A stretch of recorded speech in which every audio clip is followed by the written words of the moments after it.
aqui teremos o doutor Alexandre Amaral. Está presente? Então, já posso apregoar o processo. Aqui nós temos o relator, ministro Gurgel de Faria, RESP 1592-450. Eu parei um pouco, eu não estou vendo na tela o advogado. Ele está aparecendo na tela já. Apareceu aqui. Geral, mudou, ministro, a imagem. Lateral, mudou para cá. Olha só. Então, continuamos aqui.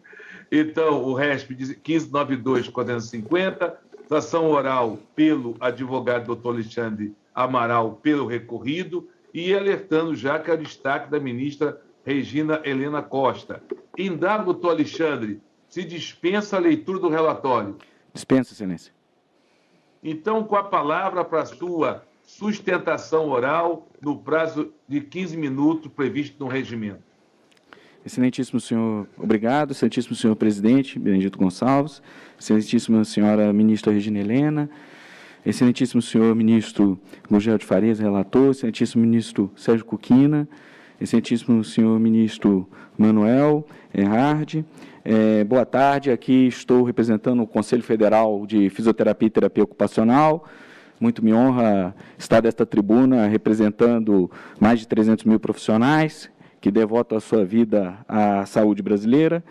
E começo aqui dizendo que se trata de uma ação anulatória, né, de diversos pontos e algumas resoluções do Conselho Federal de Fisioterapia e Terapia Ocupacional, né, que, num primeiro momento, houve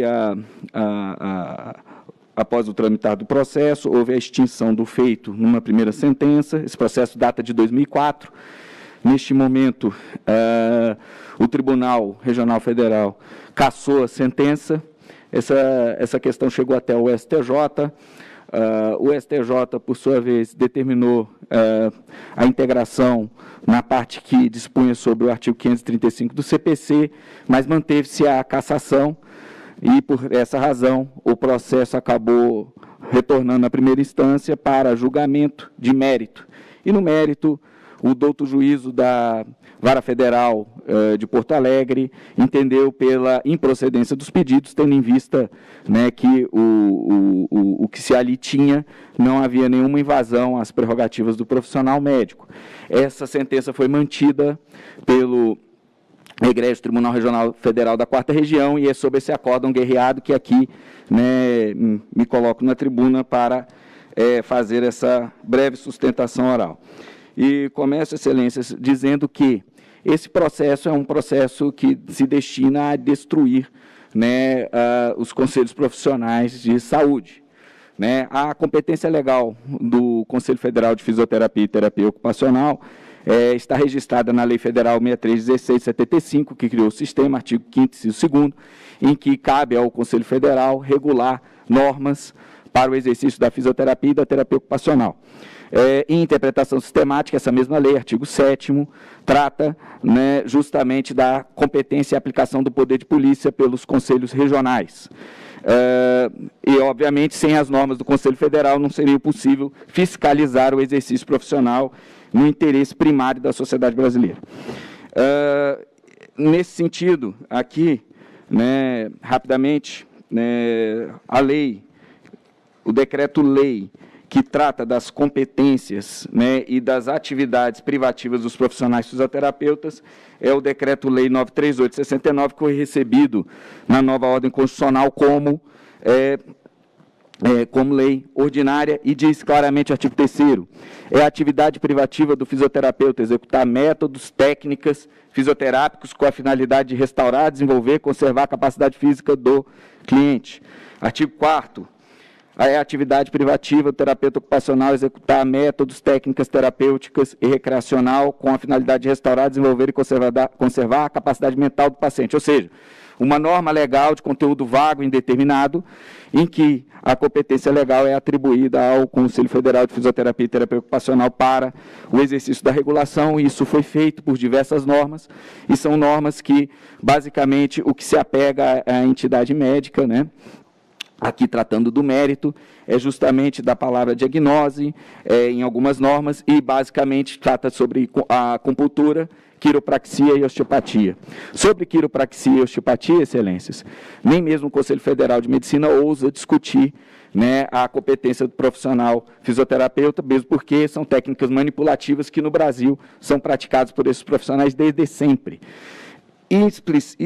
Especificamente sobre as prerrogativas do médico, né, temos aqui a Lei Federal 12.842, que sobreveio durante esse processo, que traz, né, uma série de vetos, né, entre os vetos, e aí peço licença novamente a Vossas Excelências, para leitura aqui da mensagem da eminente presidência, da excelentíssima presidência da República, na época que vetou, né, determinados dispositivos dessa lei.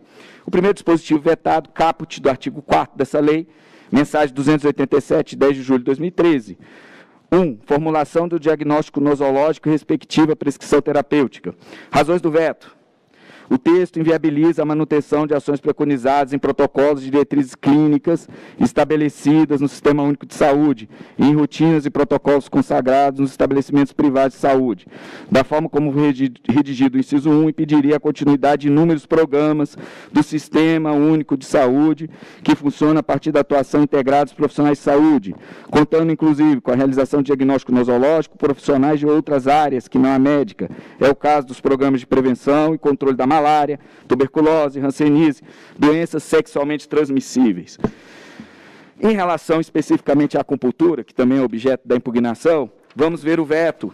O veto, nessa lei, diz o seguinte, razões do veto. Ao caracterizar, isso é o inciso 1 do parágrafo 4º do artigo 4º da Lei 12.842.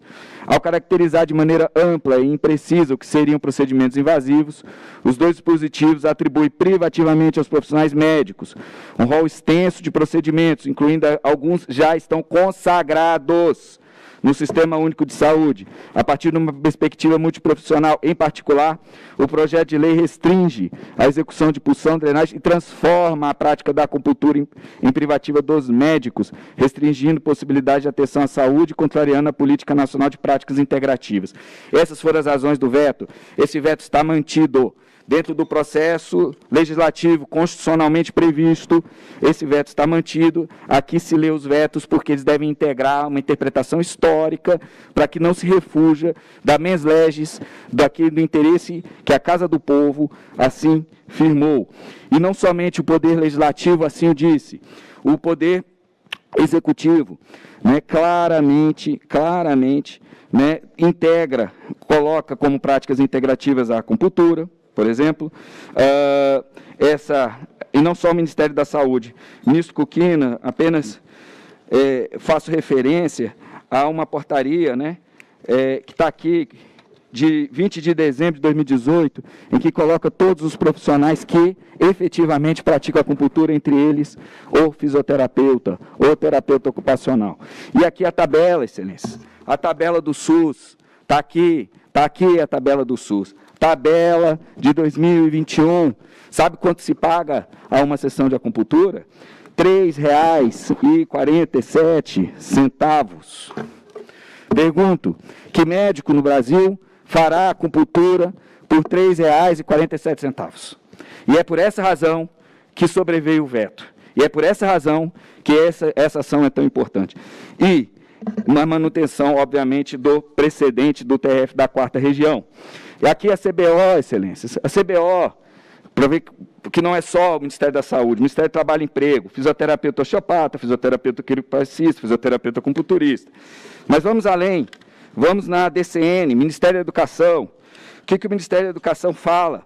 Que é a função do fisioterapeuta. E essa foi uma das razões da sentença, bem lavrada, pela excelentíssima juíza do 1º grau, em que coloca que cabe ao fisioterapeuta realizar consulta, reavaliação, colhendo dados, executando e interpretando exame, complementar, elaborando diagnóstico cinético funcional. E essa foi a razão do veto.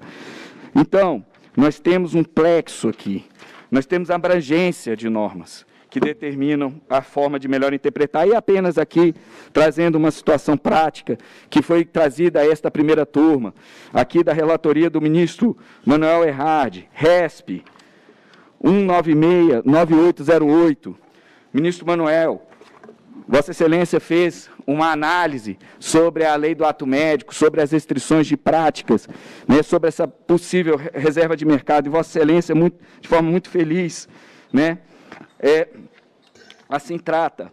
Peço vênia e licença para rapidamente citar o pequeno trecho da decisão monocrática de Vossa Excelência. Nesse contexto, adotar uma posição restritiva de tal prática terapêutica milenar afetaria não apenas a experiência mundial, até porque, Excelências, é a recomendação da OMS. Não estamos tratando, o Brasil será exceção se entender de forma diferente.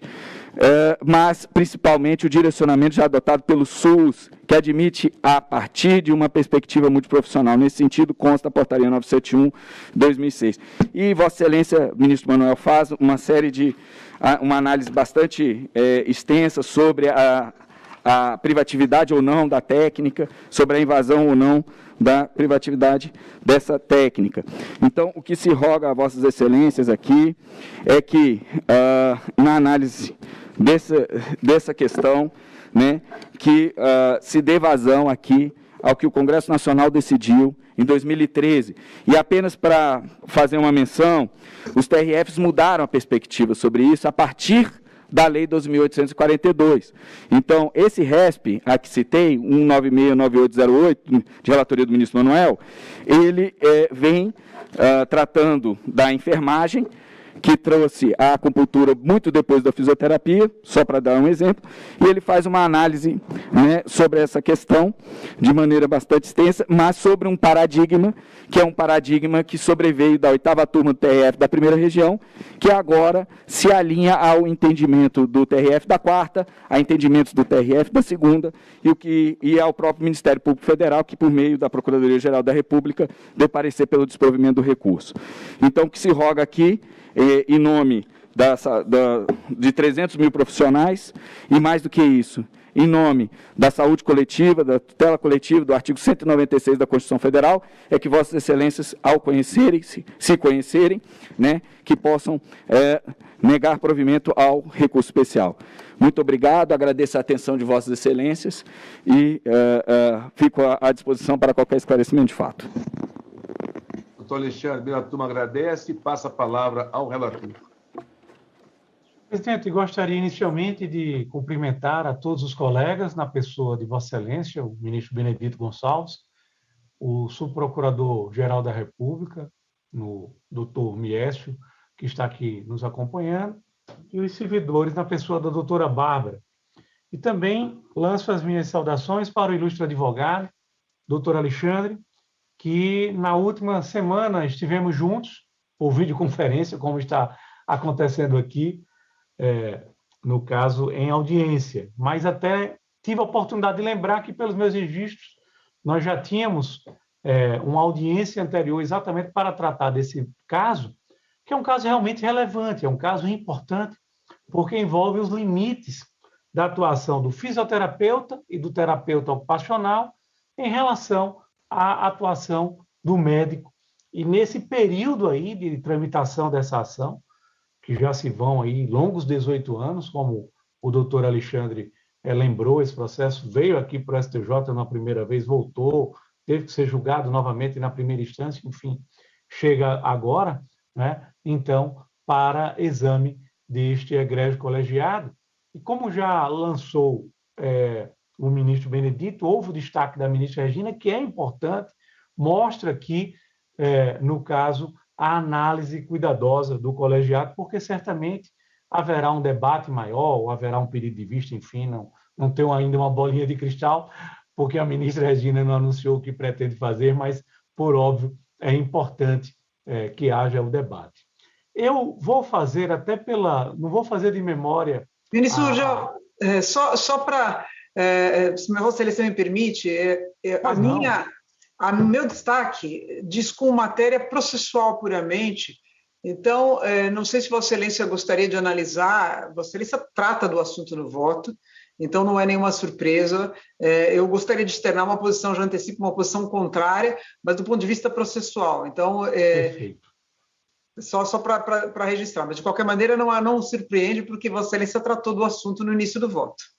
Não, e eu não estou falando, quando eu falei bolinha de cristal, ministra Regina, era porque eu não saberia se Vossa Excelência, não foi nenhuma observação. Não, mas eu estou dizendo... Eu não saberia se haveria pedido de vista. Não, eu entendi perfeitamente, mas eu já antecipo que o meu destaque não é para discussão de mérito.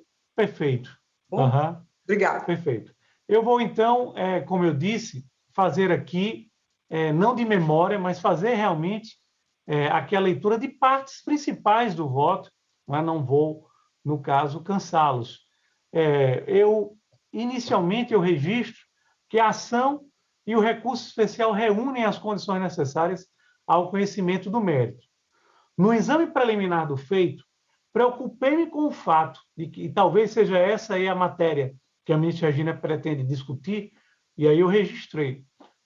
Registrei no voto que lancei no sistema e agora estou apresentando a todos que eu preocupei-me com o fato de que a ação civil pública em questão, ela apresenta pedidos de declaração de inconstitucionalidade, configurando hipótese reservada à ação direta de inconstitucionalidade de leis federais da privativa competência originária do Supremo Tribunal Federal, nos termos de jurisprudência que eu aqui lanço da nossa Suprema Corte. Porém, após a manifestação das partes, verifico que a inicial pretende declarar a ilegalidade e inconstitucionalidade de normas secundárias, valendo-se de dois parâmetros de controle: o Decreto-Lei 938 de 1969 e a Constituição Federal de 88. Assim, embora não caiba a este tribunal examinar o pedido de inconstitucionalidade de norma em face da Constituição, é possível promover o exame da legalidade das resoluções normativas que eventualmente tenham contrariado o Decreto-Lei 938 de 1969. Como o pedido da inicial foi deduzido de ambas as maneiras, declaração de ilegalidade, inconstitucionalidade, a ação civil pública no particular é viável, ao menos em relação ao primeiro pleito, sendo os autores parte legítima para deduzi-lo.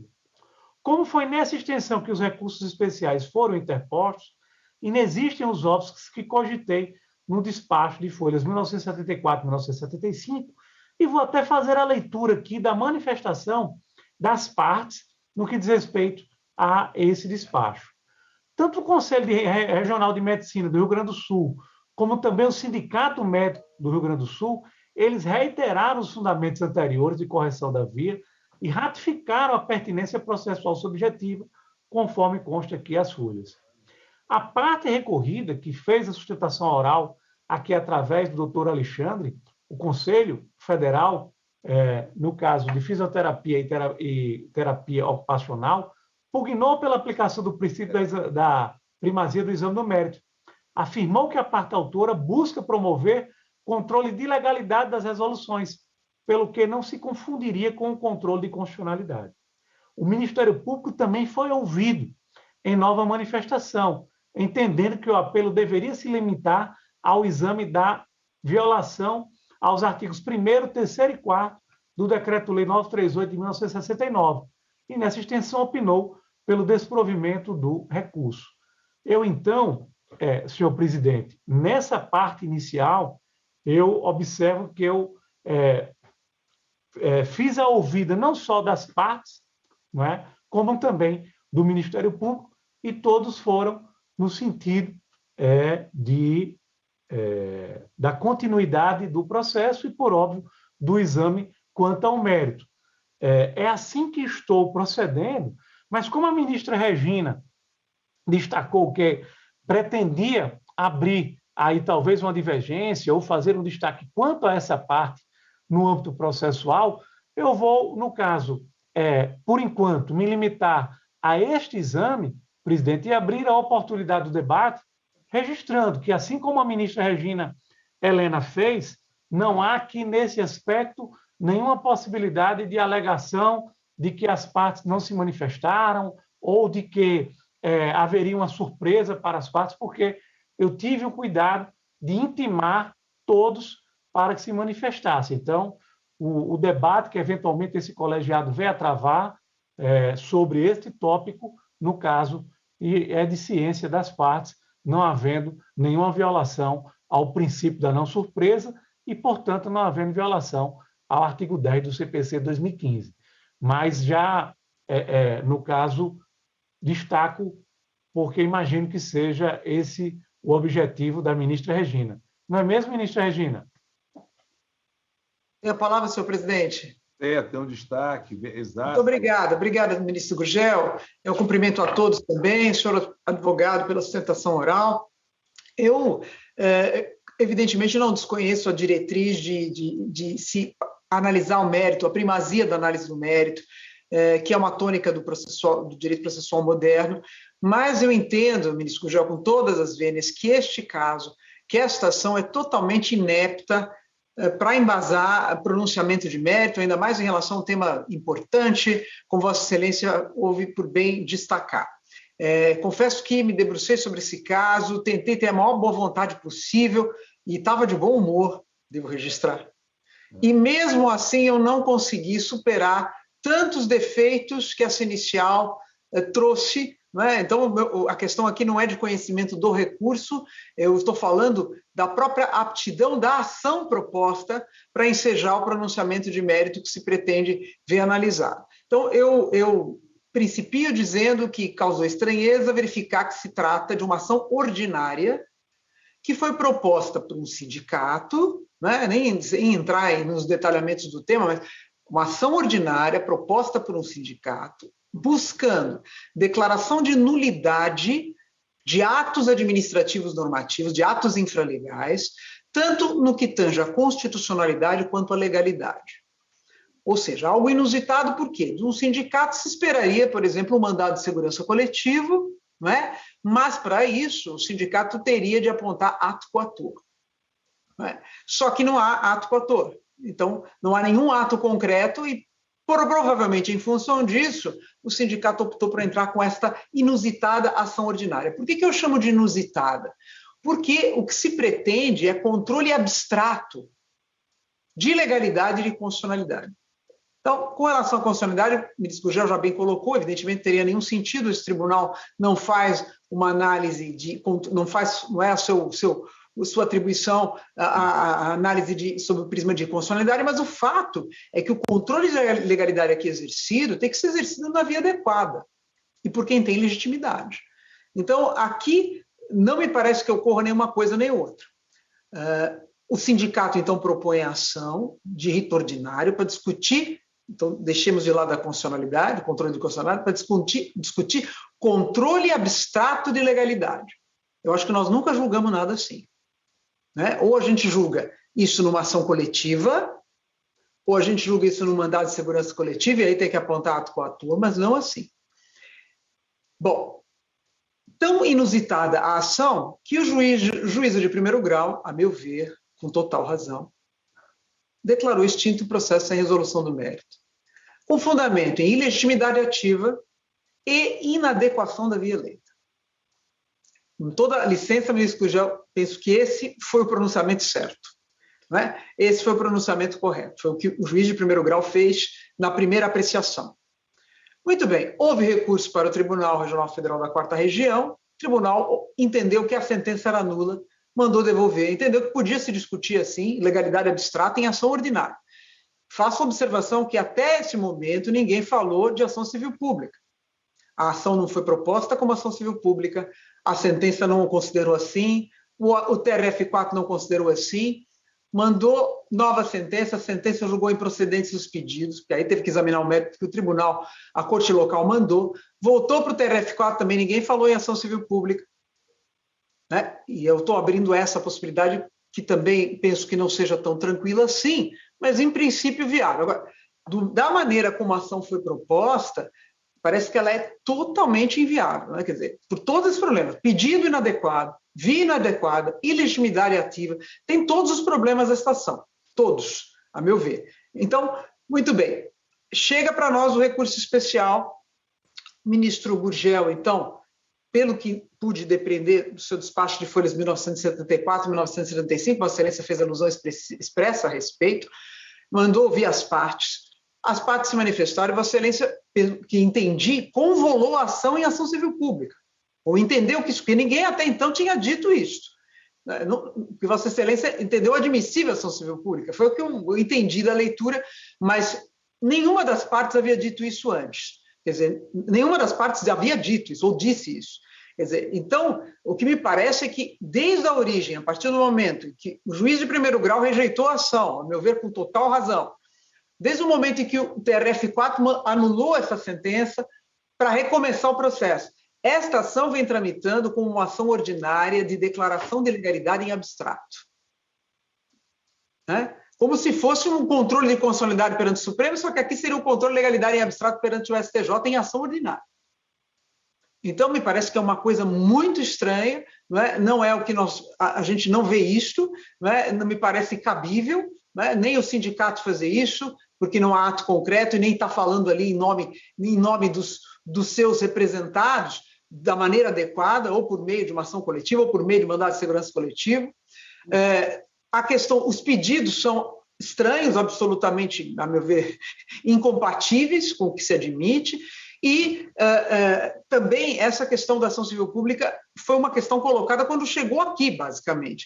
Quer dizer, o MP se manifestou no TRF da 4ª, se não me engano, dizendo que não achava que era o caso. Enfim, me parece que a via aqui está extremamente complicada para ensejar um pronunciamento de mérito sobre o tema tão relevante.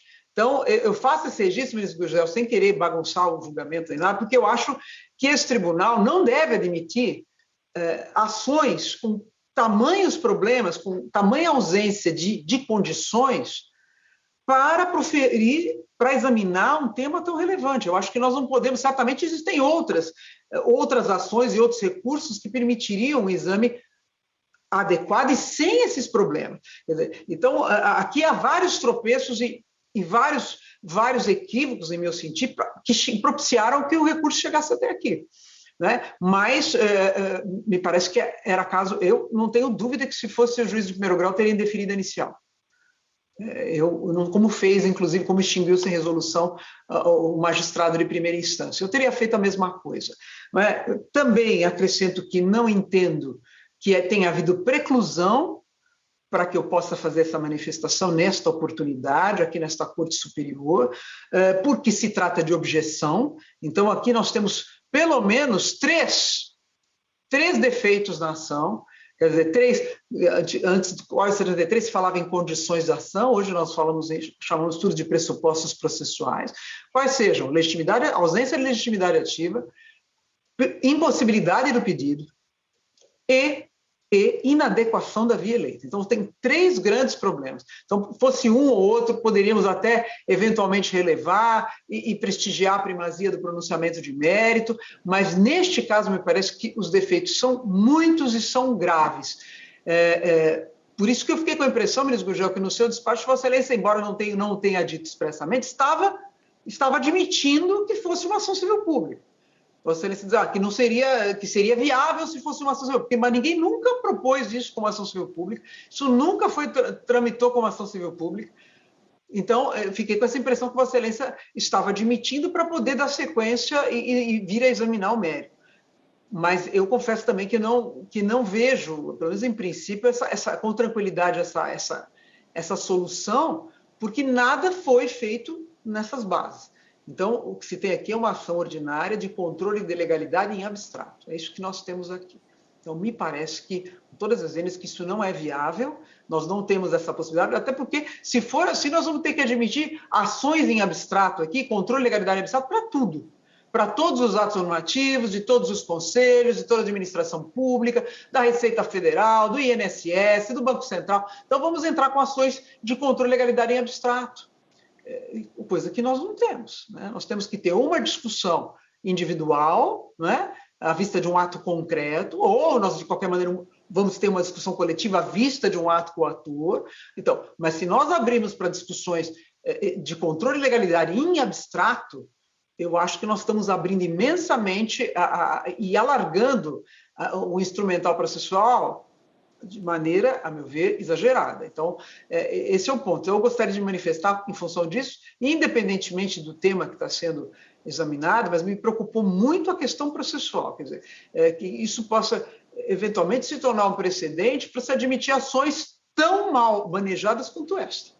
com todas as vezes, tão mal manejadas quanto. Então, vamos entrar com uma ação ordinária e vamos discutir legalidade, não tem ato coator nenhum, não tem ato concreto nenhum, a gente vai discutir porque a gente entende que o ato administrativo normativo é inconstitucional, é ilegal, tirando a inconstitucionalidade é ilegal, então o STJ tem que dizer em tese se é ilegal ou não. Então, me parece que isso é abrir imensamente, pelo menos dentro da minha compreensão do processo civil, com toda a ideia de sistema multiportas, com toda a ideia da diretriz da primazia do pronunciamento de mérito, mas assim, por isso que eu digo, fiquei assim muito tendente e me esforcei para admitir, para entender que seria viável admitir esta ação para propiciar um pronunciamento de mérito aqui da Corte Superior, mas confesso que não consegui, talvez limitação minha mesmo, mas não consegui superar todos esses problemas que estão desde a inicial. Então, com essa justificativa, ministro Gugel, eu peço vênia a Vossa Excelência já para dizer que a minha ideia, o meu sentimento seria por rejeitar esta ação, ainda que ela tenha sido admitida pelo tribunal de origem, que mandou anular a sentença, a meu ver, correta, a sentença de primeiro grau, ainda que tenha chegado aqui o recurso especial, eu entendo, repito, que se trata de autêntica objeção, portanto, não sujeita à preclusão, que nós teríamos condições, sim, eu tenho condições, sim, de dizer, olha, esta ação é inviável, ela não atende os pressupostos processuais mínimos para ensejar um pronunciamento de mérito, quer porque a parte que a manejou é legítima, quer porque a via inadequada, a via processual escolhida é inadequada, quer porque os pedidos, não só o de controle de constitucionalidade, entendo que o de legalidade também, da maneira como deduzido, de forma absolutamente abstrata, também não poderia ser conhecido, não poderia ser apreciado. Então, não foi proposta ação civil pública, isso poderia dar ensejo a gente discutir. Mas isso também não foi colocado em nenhum momento. Então, diante de todo esse contexto que me parece muito delicado e muito ruim para se examinar o mérito, o meu sentimento seria de efetivamente extinguir o feito sem resolução do mérito, não obstante toda a tramitação longa que teve, infelizmente, né? Por conta do entendimento do TRF4, porque senão ele teria a solução adequada, em meu sentido, teria sido aquela que, pela vez primeira, o juiz de primeiro grau adotou.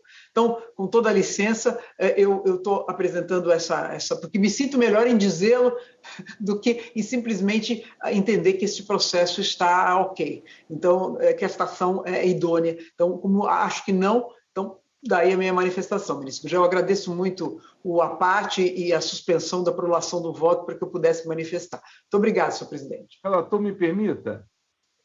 Pois não, presidente. Não é comum fazer isso, mas o tema está interessante. E ontem mesmo recebi o advogado por videoconferência, e aí relembramos que, em 2010, esse processo veio aqui à Corte, primeira turma, relator ministro Fux, e ainda tratava de agravo de instrumento, e me parece que, eu abri muito rápido aqui, parece que o agravo de instrumento, alguns temas, como legitimidade de parte, não todos os temas que a ministra Regina citou aqui, mas parece que enfrentou e depois mandou voltar para o 535. Isso, salvo engano, em 2010. A doutora Barro já estava na turma, já que assinou até o ato de retorno para o tribunal. Só esse adendo, só que a palavra relator. Eu estava aqui, ao tempo em que a ministra Regina estava falando, eu estava exatamente tentando encontrar a ministra Regina, porque como um processo que já chegou até aqui e já voltou, às vezes para encontrar as peças processuais não é tão fácil, mas eu estava exatamente querendo analisar o que teria sido, e eu confesso que não encontrei, o que teria sido ali examinado quanto a esses pontos, porque se foi analisado pelo STJ, penso eu que nesse aspecto aí a gente realmente teria uma preclusão, porque a Corte aqui teria, no caso, exatamente se pronunciado. Além desse aspecto, há outro, ministra Regina, que sei bem que quando se trata de matéria de ordem pública, às vezes a gente aqui, no âmbito da instância especial, a gente então diz que é possível analisar, mas há ainda assim, mesmo cuidando-se de matéria de ordem pública, o tópico do pré-questionamento, né? Em que pelo que pude observar, como foi a própria parte que recorreu, que entrou com a ação, ela não trouxe esses tópicos aqui para a instância especial, por óbvio, e também a parte recorrida, pelo que eu fui examinar aqui rapidamente, também não trouxe. Quer dizer, o desejo da parte recorrida, inclusive isso foi dito pelo doutor Alexandre, quando eu tive a oportunidade de, no caso, provocar as partes para exame, foi exatamente de que chegasse ao mérito. Então, forte nisso, no sentido de que alguns desses tópicos que são trazidos pela ministra Regina, eles foram analisados pelo STJ anteriormente, o que daria a preclusão, como também, no que diz respeito ao tópico do pré-questionamento, é que eu, no caso, manteria a minha posição, ministra Regina, sem endossar também, deixar de endossar as críticas que Vossa Excelência fez à inicial. Mas, veja, é um processo realmente que está tramitando há 18 anos. A gente vê o desejo de ambas as partes, que eu as provoquei, ambas as partes, que cheguemos a um denominador comum, cheguemos a um exame da matéria, mas pelo seu mérito, e por óbvio, só vamos fazer isso se entendermos que é possível. Mas, na minha interpretação, ainda que reconhecendo falhas a partir da inicial, eu verifico que há essa possibilidade de alcançarmos o mérito. Então, com essas breves considerações, eu ratifico o voto que proferi, senhor presidente, e mantenho, no caso, o conhecimento do recurso especial. Pelo que eu entendi, a ministra Regina estaria indo até além, não era nem só quanto ao exame do recurso, ela, no caso... Claro, isso, exato. Sua Excelência me permite, ministro Jorge? Pois não. Só para esclarecer, diante do que Vossa Excelência está dizendo, ministro Benedito também, eu não desconheço que o processo já esteve aqui. Eu sei disso, veio para o STJ e voltou. Não me parece que tenha sido esgotado todos os defeitos que, em meu sentir, estavam desde a origem. Esse é um ponto. Quanto à questão do pré-questionamento, veja só, ministro Birol, a questão da ação civil pública, claro que eu não fiz o exame detido que Vossa Excelência procedeu, mas me parece que a questão de se tratar de ação civil pública ou não apareceu aqui no STJ. Então não podia ter pré-questionamento. Tanto que Vossa Excelência intimou as partes para falar. Eu tenho a impressão que até Vossa Excelência ficou em dúvida se devia seguir com o exame do recurso. Daí esse despacho de folha 1974, 1970. Vossa Excelência achou por bem ouvir, e ali Vossa Excelência fala de ação civil pública. E me parece que antes disso não se discutiu mesmo. Então, o argumento do pré-questionamento, evidentemente, não valeria para aquilo que nasce aqui, que surge quando o processo está aqui. Né? Pré-questionado é só o que pode ser debatido em primeiro e segundo graus, mas a questão da ação civil pública aparece aqui. Então, eu penso que, e eu, em princípio, não tenho muita dificuldade de entender que isso pudesse ser discutido na ação civil pública também. Acho que isso mereceria um exame mais aprofundado. Mas, enfim, então, como Vossa Excelência disse, a minha ideia não é apenas não conhecer do recurso, seria fulminar a ação desde o nascedor. Foi isso que eu percebi. É isso, porque eu entendo que há ausência de pressupostos processuais mínimos para se avançar. Por isso que eu disse, e parabenizo o juiz de primeiro grau, ele disse exatamente isso. Ele disse, olha, não dá para... O sindicato não é parte legítima para esse tipo de pedido, a via processual não é adequada, tá certo? Né? E só faltou dizer que realmente não dava para fazer controle de legalidade abstrato. Está embutido ali na fundamentação dele. Então, eu concordo integralmente com isso. Eu acho que essa ação jamais poderia ter sido processada. Então, por isso seria a extinção do processo, não conhecimento do recurso. Obrigado. Relator e a turma. Como a ministra Regina encontrou essa inaptidão, a ausência dos pressupostos para a própria ação, mas entendo eu que essa preliminar levaria a não conhecimento do recurso. Correto? Correto? Ela levaria à extinção do processo. A minha proposta é de extinção do processo, conhecendo aqui para entender que a ação não poderia ter chegado. Então, é mais grave ainda. Então conhece do recurso para julgar extinto o processo. É essa a conclusão? Sabe que eu estou falando isso? Eu explico por quê. que eu acho que ficou o debate entre o destaque e a relatora, e se houve um destaque que levaria até muito maior do que a extinção do processo, é conhecer do recurso para extinguir o processo. Seria objeto de destaque ou o relator pronunciaria o seu voto todo, que ele vai apreciar o mérito de outro ângulo, e colocaria em votação, em momento único, as duas vertentes, do relator que conhece o recurso e aprecia o mérito, ministra Regina, que conhece o recurso e extingue o processo. Eu penso, Vossa Excelência, eu acho, presidente, que, na verdade, a partir do momento que ela entende que a via é inadequada, aí até o próprio, que ela, no caso, julgaria extinto o processo sem exame de mérito, o próprio recurso ficaria prejudicado. Exatamente. E eu até agrego, o ministro Gurgel pode me responder melhor do que eu, essa alegação, me parece que o recorrido não faz essa alegação de extinção. Não tenho certeza. Nas contrasões, eu estou reconhecendo de ofício, eu estou reconhecendo como objeção. Ele não faz, ministra Regina, e deixa eu dar um ele não faz porque diante do julgamento anterior. Ele não faz em função do julgamento anterior, teria se conformado e justamente pediu, quando Vossa Excelência intimou nesse seu despacho, entenderam que poderia seguir. Então, não essa alegação, eu estou fazendo o reconhecimento da ausência de pressupostos processuais mínimos, eu estou fazendo esse reconhecimento de ofício. Né? Então, não estou acolhendo a alegação de ninguém, não é isso, ministro Gurgel? Agora, ministra Regina, deixa eu dar um ingrediente que aí, com a ajuda da doutora Bárbara e lá do meu gabinete, ambos aqui me socorreram e me ajudaram nas folhas. Nas folhas 1104 o acordo.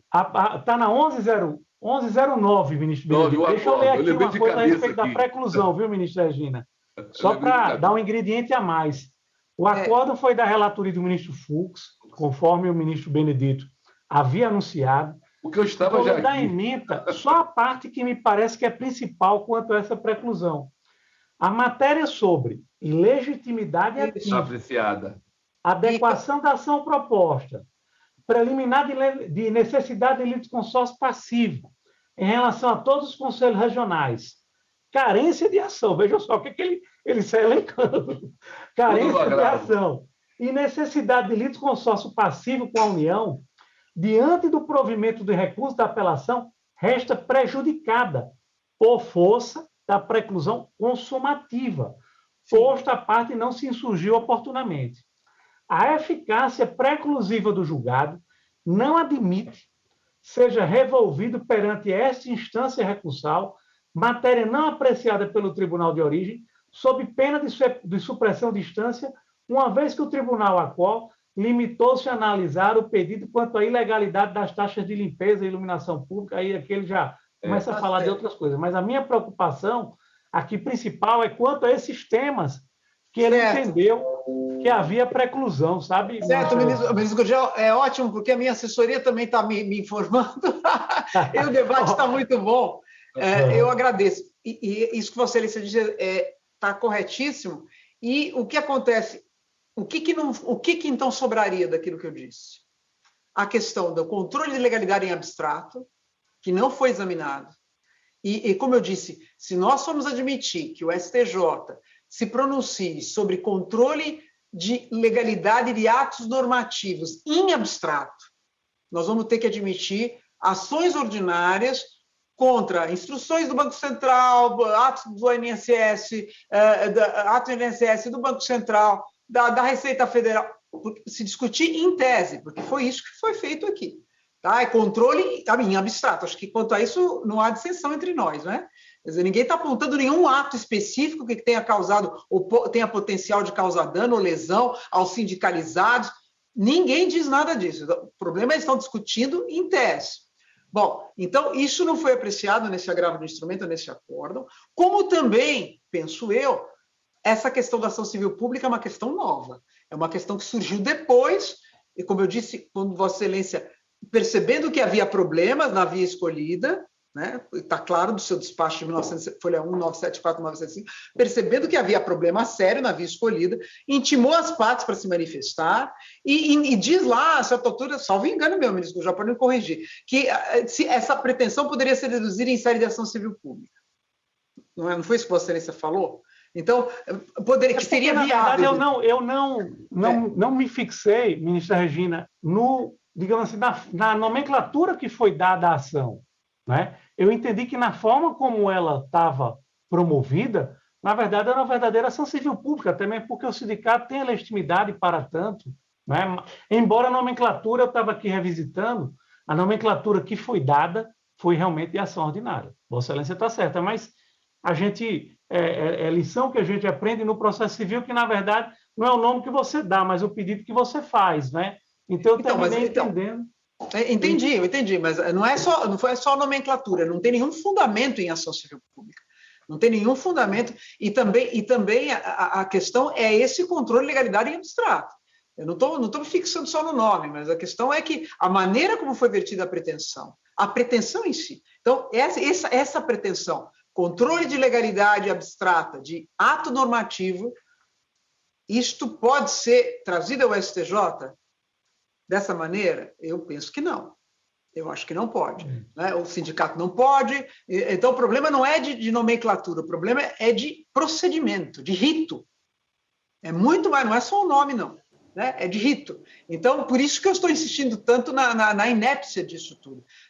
Então, ainda que, e é verdade, aqui examinando alguns aspectos, e legitimidade tenha sido examinado, inadequação da via, pedido de constitucionalidade, sobra este da legalidade em abstrato, a meu ver, que para mim já seria o suficiente, que não é possível se apreciar isto dessa maneira.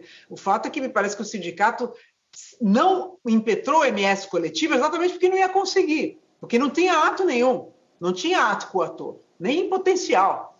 Então, ele não entrou com o mandado de segurança coletiva, porque seria facilmente indeferível da inicial. Então, ele entrou com a sua ordinária, mas com o mesmo problema, porque ele está fazendo um pedido abstrato, um controle de legalidade em abstrato. Então, esse problema persiste. E a questão da ação civil pública, que também me parece, porque, veja, Vossa Excelência decidiu isso em decisão monocrática, né? Então, essa pretensão seria viável em ação civil pública. Isso foi monocrático. O colegiado não... Penso que nunca tenhamos discutido isso aqui também. Né? Então, falar de pré-questionamento aqui não cabe, porque isso não apareceu lá embaixo, nas instâncias ordinárias, isso aparece aqui, aparece, na verdade, salvo engano meu, nesse seu pronunciamento, nesse seu despacho monocrático, portanto. Então, esses dois problemas, me parecem, por si só, ainda que com toda essa preclusão que tenha acontecido nesse acordo, na decisão do agravo de instrumento anterior, enfim, ainda que, decisão que realmente eu não acompanharia, mas ainda que nós continuamos com essa batata quente na mão, que podemos apreciar. Então, esse é o ponto.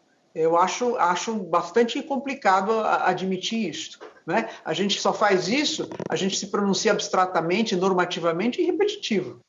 Né? Mas isso todo requer um processo de afetação, um rito específico, enfim, não é o caso aqui. Né? Aqui nós estamos julgando uma ação individual, uma ação de sindicato, pretensamente coletiva, né, para questionar, para discutir controle e legalidade em abstrato. Então, isso é completamente fora do que a gente faz, né, daquilo que é a nossa atribuição. Então, por isso que eu insisto, na minha posição seria, então, senhor presidente, retomando, a minha posição é, infelizmente, radical. Sim. Por quê? Porque o problema desse processo, dessa ação, é radical também. Né? Ela tem um defeito de origem, já tem vários. Alguns superados, então, pelo julgamento anterior desta corte, mas outros que me parecem que permanecem pendentes e que, penso, nós poderíamos apreciar. Está aberta a apreciação. Né? Então, justamente porque não foram apreciados e, no caso da ação civil pública, de se admitir ou de se entender que, embora tenha sido proposta uma ação ordinária, que a pretensão no bojo de uma ação civil pública poderia ser apreciada. Isso é uma questão que acho que essa turma nunca apreciou, e eu também acho que não se aplicaria pré-questionamento nisso aqui. Enfim, então esse meu posicionamento seria pela extinção sem resolução do mérito, senhor presidente. Então, voltando à nossa origem do Tribunal Regional Ordinário, o que eu estou vendo na posição da ministra Regina é o seguinte: quando nós pegávamos uma questão de ordem pública, de ofício, tinha que apreciar em qualquer jurisdição, nós de ofício conhecia a prescrição ou pressuposto e prejudicado a apelação. Seria mais ou menos isso, só para eu entender, para ordenar. Não, presidente, a minha proposta é pior do que essa. É simples, não é porque antes da apelação. Você está extinguindo o processo. Não, eu estou extinguindo tudo. É como se eu estivesse indeferido inicial. Eu não estou falando, desculpe, peraí, eu ouço do mundo, por gentileza, só me ouvir para entender. A apelação que eu dei aqui, eu dei um exemplo, nós, no tribunal de apelação que nós fazíamos, a gente julgava uma questão de ofício e prejudicada a apelação. Fiz um exemplo. Aqui, no caso, para eu entender, Vossa Excelência, então, extingue a ação, correto? Prejudicado o resto. Seria isso? Exato, não subsiste nenhum ato. Extingue como se fosse. Não chega nem no resto. Na verdade, senhor presidente, é como se tivesse sido indeferida inicial. Então, indeferida inicial. Lá atrás. E o resto prejudicou. Não, porque eu entendo, com toda a coisa julgada que possa, a preclusão que possa ter, eu entendo que é inviável deduzir pedido de controle de legalidade em abstrato. Não é? Isso, a gente só faz a interpretação da lei em caráter normativo ou abstrato, em sede de recurso repetitivo. Me parece que é a única maneira desse tribunal se pronunciar, independentemente da pretensão específica. Então, a gente só pode fazer isso em repetitivo, e isso acabou sendo, por vias tortas, colocado nesta ação aqui. Perfeito. Então, se me permitam... Perfeito. Se me permitam, eu acho que essa posição está tão assim, diametralmente oposta ao relator, que eu acho que é melhor o relator ler o seu voto todo, que está em destaque a primeira parte e a segunda. A primeira posição, ministra Regina, que extingue a ação prejudicada do recurso especial, se concordarem, ouviremos o voto do relator, aí botaria em votação as duas posições. A posição da ministra Regina, que nem chega do resto, e a posição do ministro Gurgel, que ultrapassa pelos seus fundamentos, conhece o recurso e aprecia o mérito. Vamos fazer assim? Senhor presidente, eu acho que nós poderíamos votar agora, se sentirem habilitados. Porque é uma posição minha, eu penso que... Enfim, eu acho que se poderia votar, porque aí depois o ministro Gurgel se dedica ao mérito. Se for o caso, ele vai adiante. Eu não sei se o ministro Gurgel acha melhor assim também. Eu estou de acordo. Acho que poderemos já agora, se o presidente estiver também de acordo, colher todos os votos, mas eu queria só antes, presidente, então, fazer uma rápida ponderação diante do que foi dito pela ministra Regina, que há a possibilidade, todos nós sabemos, e ela como professora de direito não só tributário, mas também administrativo, sabe disso, do controle dos atos administrativos. E no caso específico aqui, o que me parece que o sindicato, junto com, no caso, o Conselho Regional de Medicina, eles quiseram fazer, foi um controle de um ato administrativo de um outro conselho, que era o Conselho de Fisioterapia e Terapia Ocupacional, para verificar se esses atos estariam dentro do princípio da legalidade. Então, com essas peculiaridades e chamando a atenção aqui de uma situação excepcional que as partes foram ouvidas, e também o Ministério Público, e todos disseram, vamos ao mérito, eu estou tentando chegar a ele, mas as ponderações que a ministra Regina faz, como sempre, são muito fortes e, por óbvio, o colegiado aí, na sua maioria, que vai deliberar se será possível conhecer do recurso e chegar a esse mérito, ou até se realmente seria o caso de julgar extinto o processo sem análise de mérito, restando prejudicado todos os demais tópicos que foram trazidos. Presidente, então, com isso, eu mantenho o meu voto pedindo todas as vênias à ministra Regina, e aí acredito que, na sequência, seria o caso de Vossa Excelência eventualmente colher os votos. Eu é que peço vênia, ministro Gurgel, sou eu que peço vênia. Mas o que eu disse, e olha que eu fiz esse exame num dia muito bem-humorado, hein? Nem se pode atribuir ao mau humor, eu realmente não consegui superar tudo isso. Obrigado. Então, o ministro Gurgel mantém o seu voto e não acompanha a Regina, extinguindo a ação sem mérito, prejudicado especial, como vota nesta preliminar ministro Manel Errar. Bem, senhor presidente, realmente é uma questão dificílima, né? E, com certeza, eu gostaria de ficar na posição mais cômoda de ser o último a votar sobre um tema tão difícil, né? Mas, realmente, eu compreendi bem a posição da ministra Regina e vou seguir essa posição pelos seguintes aspectos. Nós sabemos que o controle em abstrato de normas ele se dá nos casos previstos pela Constituição.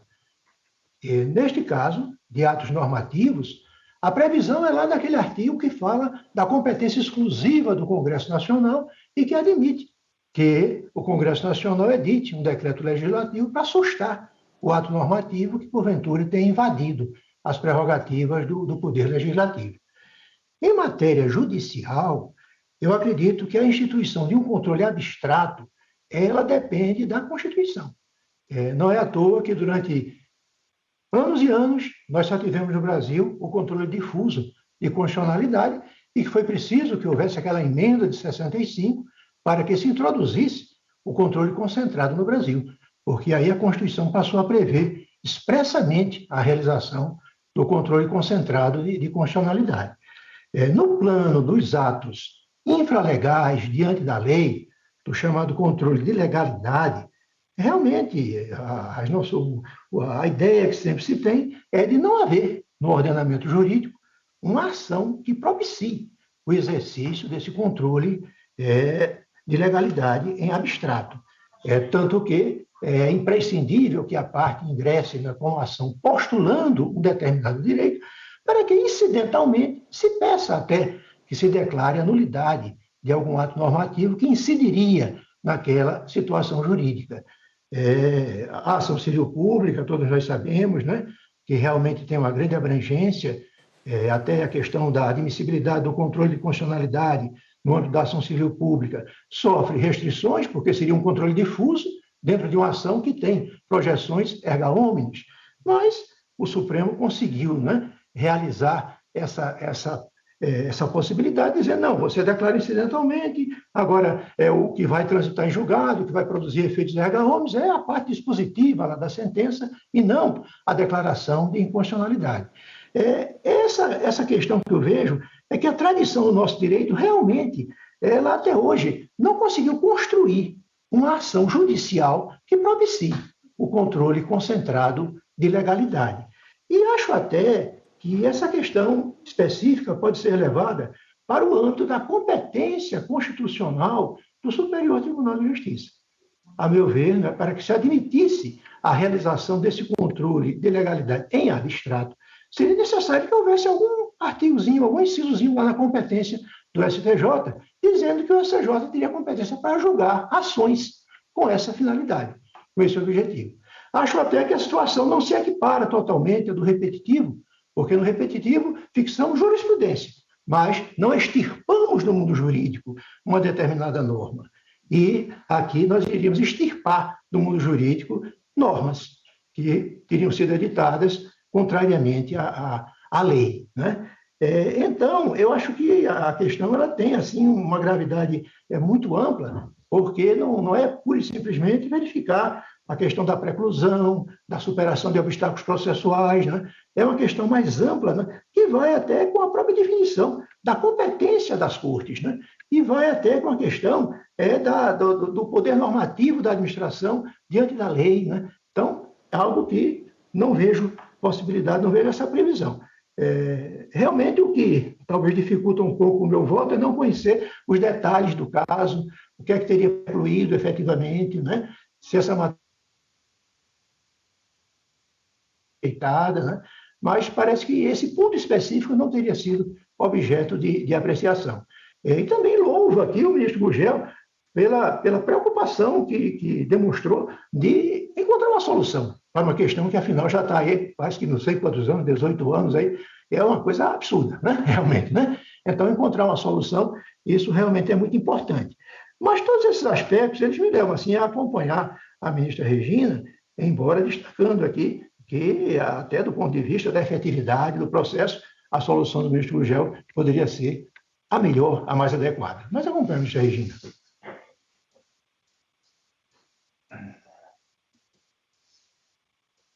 Presidente, está fechado o microfone, presidente. Então, ministro Manuel Errado acompanha a Regina na proposta de extinguir a ação sem mérito prejudicado especial. Eu voto em seguida.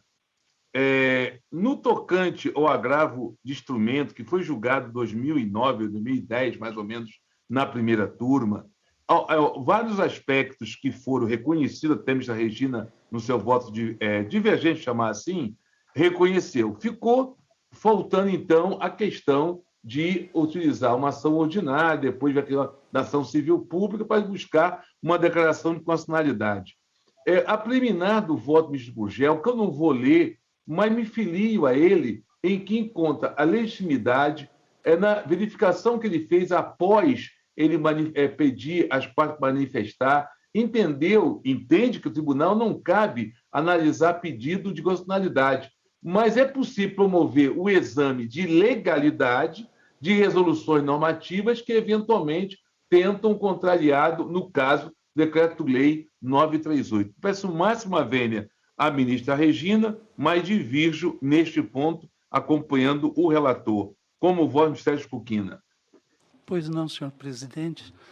Louvo já a todos os colegas, né, principiando pelo eminente relator, já uma divergência, né, salientada pela eminente ministra Regina, e os votos, né, um no sentido de acompanhar a divergência, ministro Manuel, e outro acompanhando a relatoria. O tema realmente ele se reveste, né, de singularidades, né, que nos fazem realmente refletir sobre o assunto.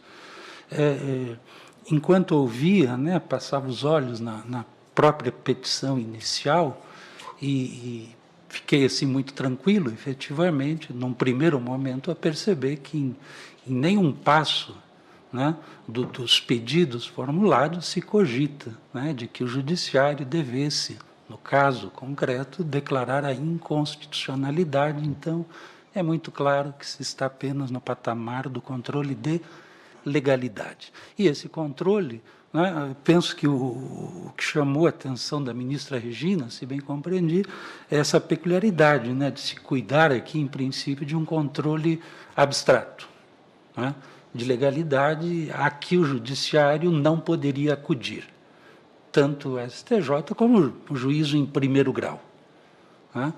E aqui, ministra Regina, de fato, eu tenho dificuldade em absorver, né, esse horizonte interpretativo, porque, claro, tenho de um lado a vertente garantista, né, o judiciário não pode se furtar a compor a lide, né, princípio do acesso à jurisdição, não pode proferir o non liquid in summa, né?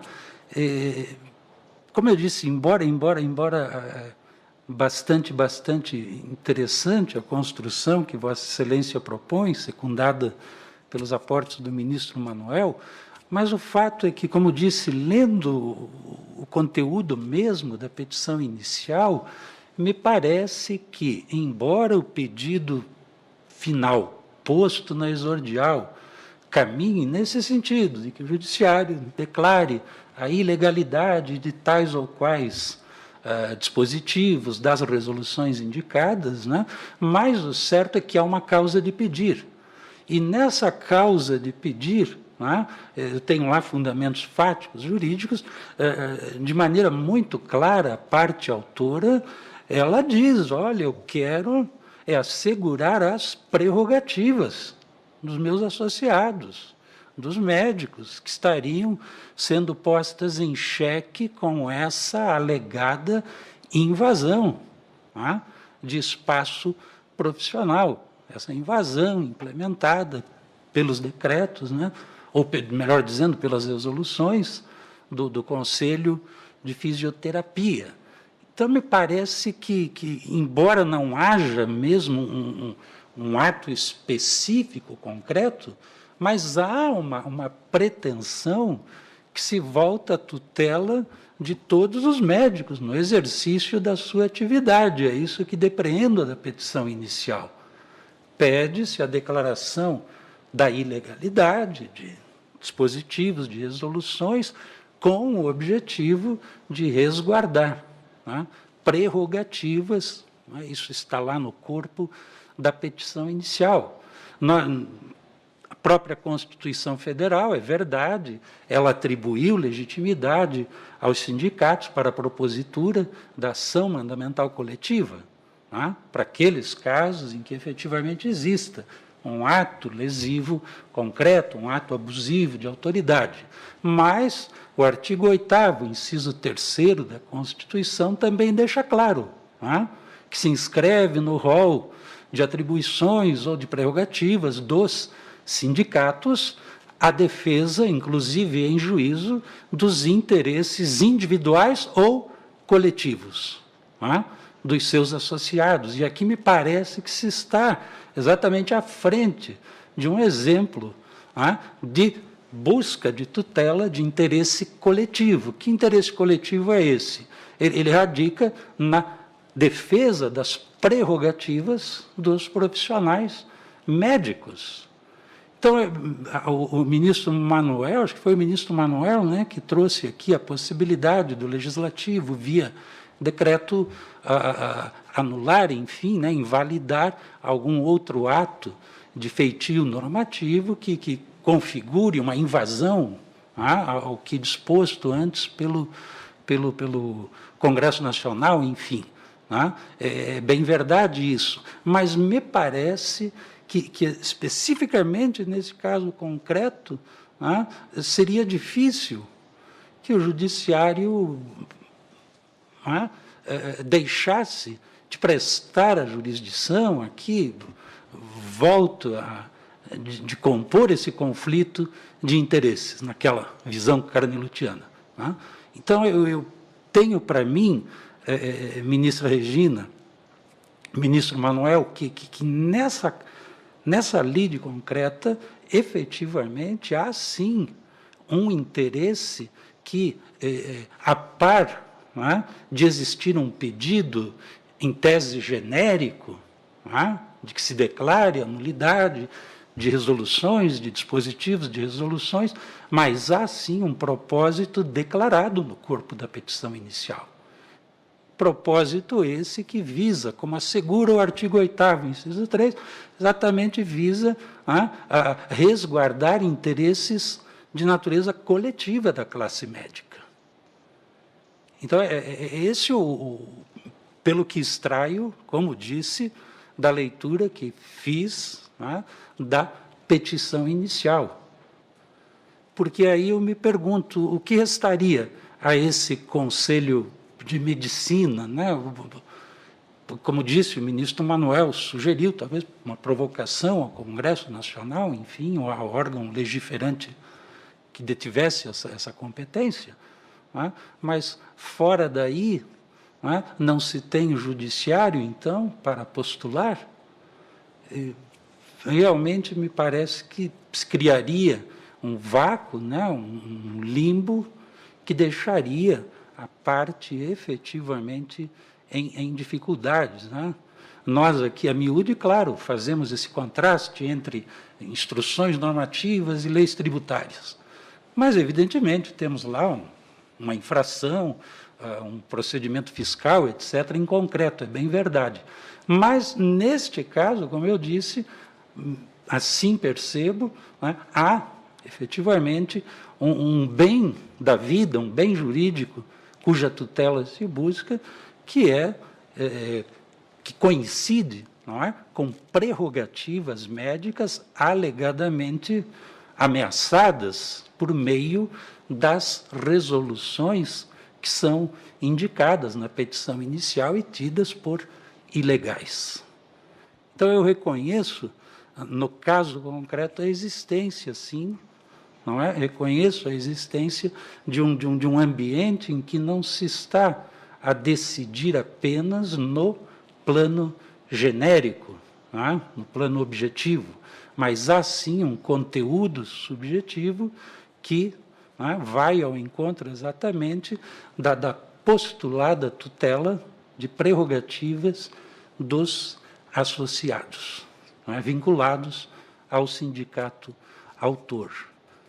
Desse modo, louvando muito e muito, né, os tão profundos argumentos, né, trazidos pela ministra Regina, pelo ministro Manoel, eu vou aqui me filiar, né, ao relator já secundado pelo ministro Benedito, e ainda que a causa tivesse só, não é, 2 ou 3 anos de andamento, e há essa agravante, né? Estamos diante de uma demanda que já tramita também há quase 2 décadas. Seria importante que o Judiciário realmente pudesse trazer uma resposta definitiva. Eu verifiquei que também há recursos extraordinários interpostos, então me parece que ainda, ultimado que seja esse julgamento, com qualquer resultado, o caso acabará sendo submetido também a crivo, possível crivo do Supremo Tribunal Federal. O STJ é apenas um degrau ainda dessa escada, né, cujo percurso ainda não se concluiu, os degraus todos ainda não foram percorridos. Né? Então, senhor presidente, a partir dessas considerações, dessas percepções, e pedindo mais uma vez vênia, né, aos luminares argumentos trazidos pela divergência, eu vou acompanhar, né, o eminente relator, como disse, já secundado pelo ministro Benedito, no sentido de que se prossiga no julgamento, né, superada essa percepção da prejudicialidade, que até me parece possível. O próprio CPC, na linha do que nosso regimento dizia, o CPC de 2015 é expresso. É possível, né, que o STJ, conhecendo do recurso, aplique o direito ao caso concreto, ainda que, eventualmente, o direito a ser aplicado não tenha sido objeto não tenha sido veiculado, né, pelas partes, nas razões ou contra-razões de recurso. Né? Mas, nesse caso, me parece não haver, assim, concluo, né? Não haver aqui ambiente para reconhecer-se essa prejudicial grave, né, que a ministra Regina suscitou. Né? Eu agradeço, senhor presidente, e devolvo a palavra. Bom debate. Nossa, que maravilha. Gostei. Temas que vieram à tona. Já Regina, olha, como sempre. Mas, olha, então, a turma, por maioria, nessa preliminar, acompanhou o relator, vencida a ministra Regina e Manuel Errar, reafirmo nesta preliminar. Passamos agora ao relator para continuar o seu voto. Presidente, então, após esse amplo debate a respeito da possibilidade de avançarmos no mérito, eu, então, passo ao mérito da questão. Não sei se será se vai render tantos debates ou se será mais tranquila a questão, mas vamos lá. Gurgel, se me permite, como só temos só temos a sustentação oral de uma das partes e agora vamos ao mérito, não sei se seria o caso não é? De aplicar metodologia? Não sei se quanto ao tema, então não há, no caso... De minha parte, ao menos, não, estou antecipando, a minha questão era apenas processual. Era processual. Os demais colegas estão de acordo quanto ao mérito? Então, vou fazer apenas a leitura da ementa. Vou fazer apenas a leitura da ementa, porque aí vai, no caso, resumir a questão. Vamos aqui para a ementa. Deixa eu pular aqui a parte processual que a gente já discutiu. Está aqui. O exercício das profissões de fisioterapeuta e terapeuta ocupacional se desenvolve de acordo com os parâmetros dispostos no Decreto-Lei 938 de 1969, artigo 1º, o qual, em seus artigos 3º e 4º, expressamente reservou aos profissionais a atividade de executar métodos e técnicas fisioterápicos, terapêuticos e recreacionais. Não há, na norma de caráter primário, autorização para que os fisioterapeutas e terapeutas ocupacionais desempenhem atividades como as de receber demanda espontânea, realizar diagnóstico, prescrever ou realizar exames sem assistência médica, ordenar tratamento e dar alta terapêutica, atividades reservadas aos médicos. O STF, no julgamento da representação 1056 do Distrito Federal, considerou constitucionais os artigos 3º e 4º do Decreto-Lei 938 de 69, e 12 da Lei 6.316 de 75, e bem delimitou as atividades do fisioterapeuta e do terapeuta ocupacional. Ao médico cabe a tarefa de diagnosticar, prescrever tratamentos, avaliar resultados. Ao fisioterapeuta e ao terapeuta ocupacional, diferentemente, cabe a execução das técnicas e métodos prescritos. A decisão do Supremo, que eu já referi, como também a decisão aqui do Superior Tribunal de Justiça, da relatoria da ministra Helena Calmon, na segunda turma, nos idos de 2005. Hipótese em que a interpretação sistemática entre os artigos º, 3º e 4º do Decreto-Lei 938, de 1969, e artigos 1º e 2º, parágrafo único, inciso 2, 4º, 10, 11 e 12, e parágrafos 1º e 7º, todos da Lei 12.842 de 2013, que é a conhecida Lei do Ato Médico, reforçam as conclusões antes adotadas por esta Corte e também pelo Supremo Tribunal Federal. Uma coisa importante, que inclusive foi objeto de audiência e referida aqui pelo ilustre advogado, doutor Alexandre, quanto a algumas técnicas que são desenvolvidas por fisioterapeutas, por enfermeiros e também, eventualmente, por médicos. E aí é onde eu entro nesse tópico. Deve ser mantida a possibilidade da prática da acupuntura, quiropraxia, osteopatia e fisioterapia e terapia ocupacional do trabalho pelos fisioterapeutas e terapeutas ocupacionais. Porque, quanto a essas, não há comando secundário e abstrato que, pela só existência, vulnere os preceitos normativos primários que disciplinam as atividades de fisioterapeutas, terapeutas ocupacionais ou mesmo médicos. Ou seja, com relação a essas atividades que foram referidas, a acupuntura, por exemplo, foi muito mencionada, não só que eu me recordo, não só em audiência, mas hoje aqui também, isso está permitido a esses profissionais. Então, eu estou dando parcial provimento ao recurso especial, senhor presidente, é o resumo do meu voto. Excelente, relator. Então, já observamos anteriormente que nesse tema do mérito não há divergência. Então, podemos proclamar o resultado. A turma, à unanimidade, nos termos do voto do relator, conheceu parcialmente do recurso. Isso mesmo?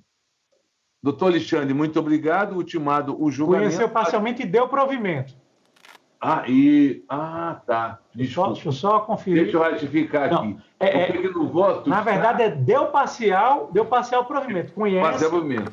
E dá parcial provimento. Isso. Retificando o julgamento, fica bem claro, conheceu em parte do recurso e deu parcial provimento. Não, conheceu do recurso e deu parcial provimento. Todo no termo do voto do relator, à unanimidade. Doutor Alexandre, ultimado o julgamento. Até a próxima oportunidade.